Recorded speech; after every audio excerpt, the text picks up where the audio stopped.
कंस ने राक्षसों को बुलाया ही था और राक्षसों से कहा था कि भैया मेरे शत्रु कृष्ण ने कहीं जन्म लिया है, तुम लोग जाकर के ढूंढो। तभी वहां राक्षसों की टोली में बैठी पूतना ने कहा, ये सेवा आप मुझे दीजिए। तो पूतना अविद्या है।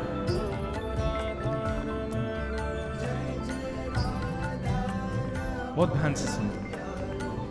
पूतना गोकुल पहुंची।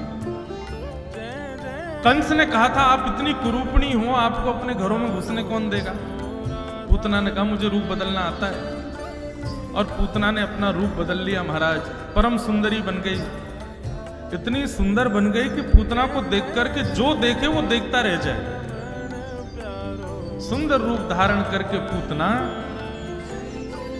84 कोस ब्रजमंडल में जितने बालकों ने जन्म लिया सबके घर जाती है, अपने पयोधर का पान कराती है, बालक पीते ही मर जाते हैं। उसने सोचा इसी क्रिया से पूरे ब्रजमंडल में 10 दिन के अंदर जितने बालकों ने जन्म लिया उनको मार दूंगी, उसी में श्री कृष्ण भी मर जाएंगे। जैसे ही पूतना गोकुल पहुंची, गोकुल में सब नाच रहे थे, गा रहे थे, आनंद कर रहे थे। नंद घर आनंद भयो जय कन्हैया लाल की।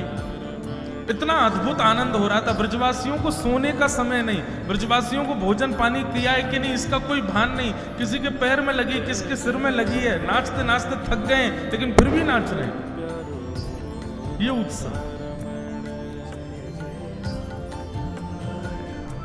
इसको कहते हैं देहाभिमान शून्य होना।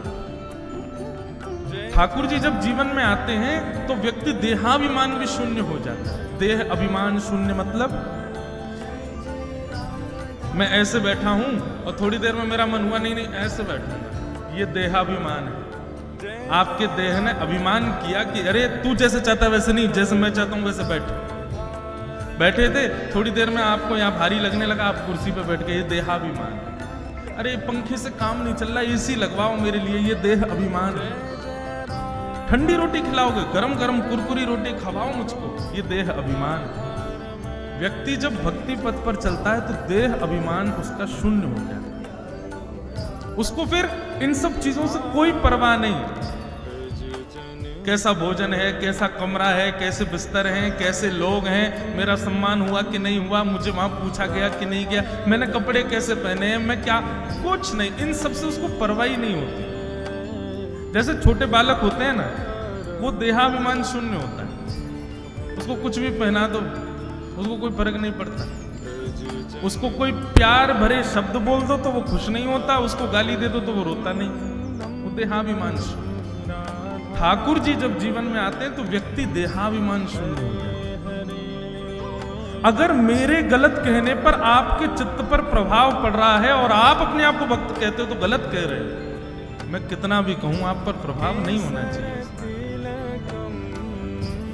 हम कथा करते हैं, कई लोग प्रणाम करते हैं, सम्मान करते हैं, माला पहनाते हैं, खूब वंदन करते हैं, पर ऐसा नहीं है कि हमको कोई गलत नहीं बोलता। गलत बोलने वाले भी बहुत।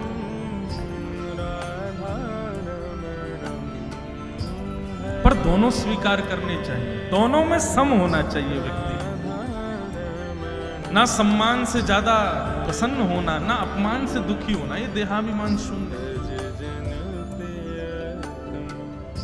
ब्रजवासी सब देहाभिमान शून्य होकर के नृत्य कर रहे हैं क्योंकि ठाकुर जी प्रकट हुए। तभी वहां अविद्या पूतना का आगमन।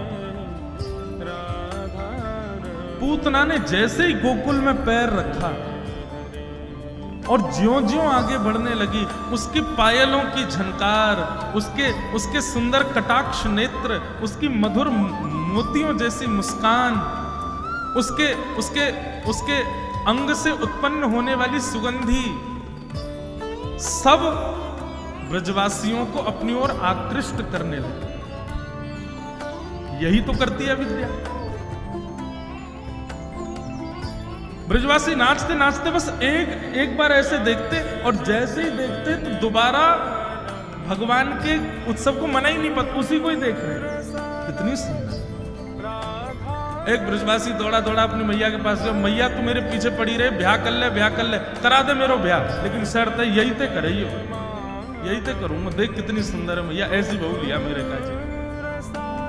पुरुष तो पुरुष, गोपियां भी पूतना के रूप पर मोहित हो गई। पूतना के रूप को जैसी गोपियां कहती, सब गोपियां आपस में चर्चा करती, अरे देखियो ये कौन है? विधाता या तो या पृथ्वी पर भेजियो, मत भेजियो तो इतनी सुंदर बना के भेजियो, देखियो कितनी सुंदर। पूतना सबको अपनी ओर आकृष्ट करती हुई जा रही है, सबको आकर्षित करती हुई जा रही है।